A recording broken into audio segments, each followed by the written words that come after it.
this forced march inevitable. The commandos called it yomping. It was tough going. In the first 13 hours, they covered only 14 miles. Where it was not boggy, tufted grass turned ankles. Marching at night was even worse, especially for those at the end of a queue of 600 men stumbling over the uneven ground.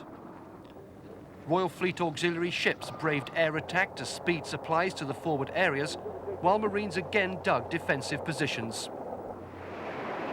Sunday, May the 30th, the weather closes in to protect Canberra's return to San Carlos water to deliver 5 Brigade to the battlefield.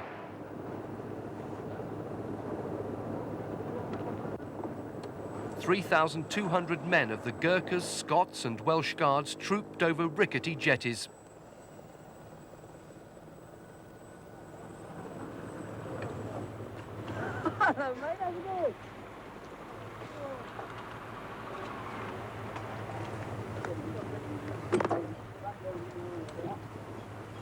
These men, representing the army, as opposed to the largely naval forces so far involved, would deploy through Goose Green to establish the southern front.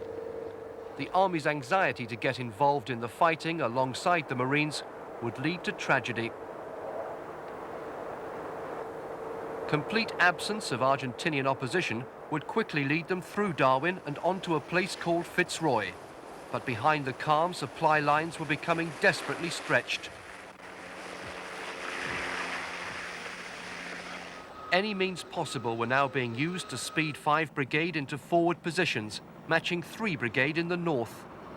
But to move troops and stores in sufficient numbers, bigger ships were needed, the commando carriers Sir Tristram and Sir Galahad. The island's coaster was not enough. At Fitzroy, clearer weather allowed Argentinian spotters a view of the new beachhead and the relaxing battalions. They called in an airstrike.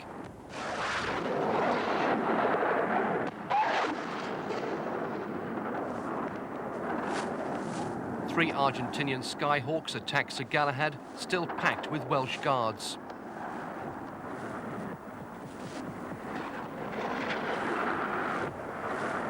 "20 tons of ammunition exploded in the open tank deck, where most troops were concentrated. 43 died and 150 were badly burned. Seeking helicopters flew into the thick smoke to lift men off.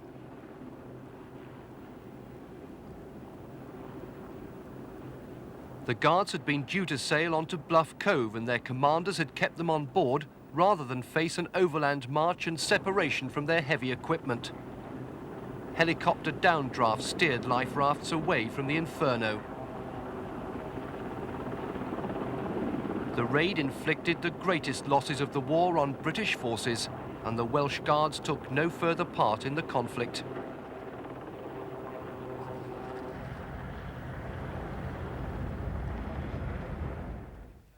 Despite the losses, British forces were now poised to move on Stanley itself from the highest ground.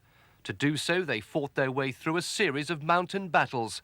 These took them to the very edge of the capital, precipitating a sudden collapse in Argentinian resistance.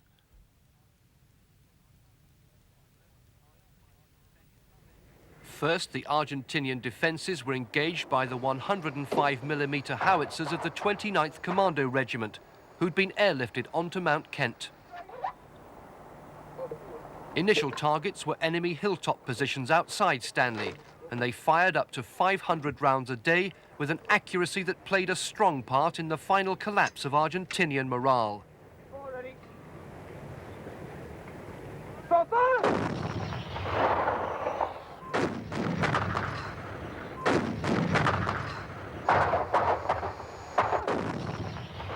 Scores surrendered as the perimeter defences, manned mainly by the Chicos, crumbled under the barrage.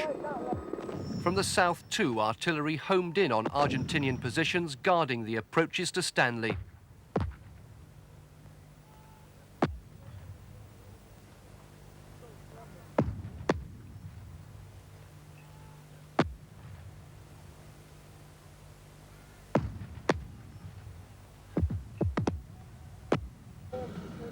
Load correct. Bearing 1368 mil. 1368 mil, set. Elevation 424 mil. Elevation 424 mil, set. Ready! Fire! Using supercharge and laser rangefinders, the guns could pinpoint the strategic heights of Sapper Hill and key positions in Stanley itself.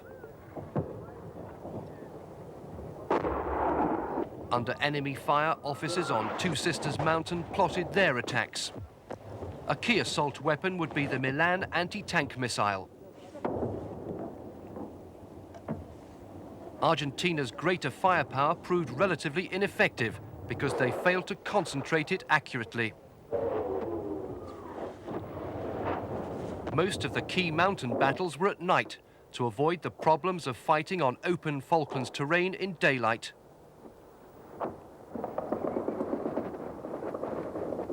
On successive nights, Mounts Longdon, Harriet, Tumbledown and Wireless Ridge fell in fierce infantry assaults. Suddenly, 25 days after the landings, Argentinian resistance broke, and the news passed rapidly along the columns of Marines negotiating minefields outside Stanley. We beat them now. No more opening fire. No more opening fire. No more opening fire. They had overcome 11,000 well-armed troops with better coordination and leadership, and better use of support weapons. Make safe weapons. How can he use it now? He's not got one at the spoke leg, have you? The British infantry assaults had been marked by excellent use of well-practiced tactics and initiative from non-commissioned officers. Once ashore, they never lost a battle. Yet, of forces numbering some 10,000 men, just 1,300 had come into frontline contact with the Argentinians, and they had won through by combining speed and aggression with the unexpected moves of indirect tactics. And this relatively small number took nearly 13,000 prisoners in a conflict that still seemed to some observers like two bald men fighting over a comb.